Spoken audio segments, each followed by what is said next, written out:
তৃতীয় শ্রেণীর গণিত পৃষ্ঠা 117। 117-এর 5 নম্বর সমস্যাটা দেখুন। দুইটি খাতার দাম 80 টাকা এবং একটি কলমের দাম 25 টাকা 75 পয়সা। আরিশা দোকানদারকে এই জিনিসগুলো কেনার জন্য 200 টাকার একটি নোট দিল। দোকানদার আরিশাকে কত টাকা ফেরত দিবেন?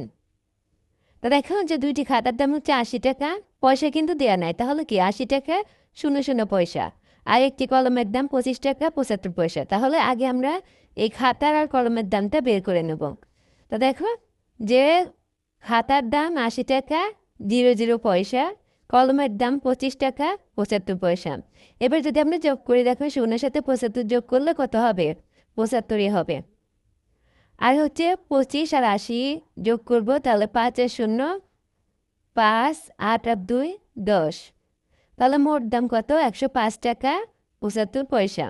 এবার দোকানদারকে দিল কত? 200 টাকা। আর পয়সার জন্য পয়সার এখানে আমরা 00 লিখবো, যে দোকানদারকে দিল 200 টাকা 0 পয়সা। মোট দাম কত হয়েছে? 105 টাকা 75 পয়সা।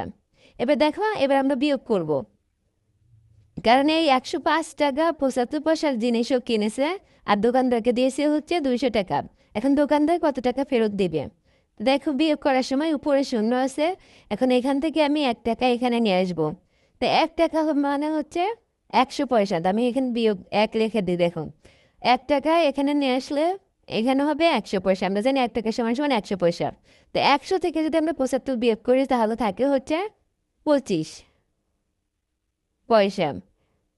আর এখানে আছে 105 টাকার উপরে থেকে কিন্তু 1 টাকা চলে গেছে, আমি 1 টাকা এখানে নিয়ে নিছি। তাহলে এখানে আছে হচ্ছে 199 টাকা আর নিচে আছে 105 টাকা। তা আমি এটা দেখো, আমি রাফে এটা দেখিয়ে দেই যে কত। উপরে হচ্ছে 199 আর নিচে হচ্ছে 105।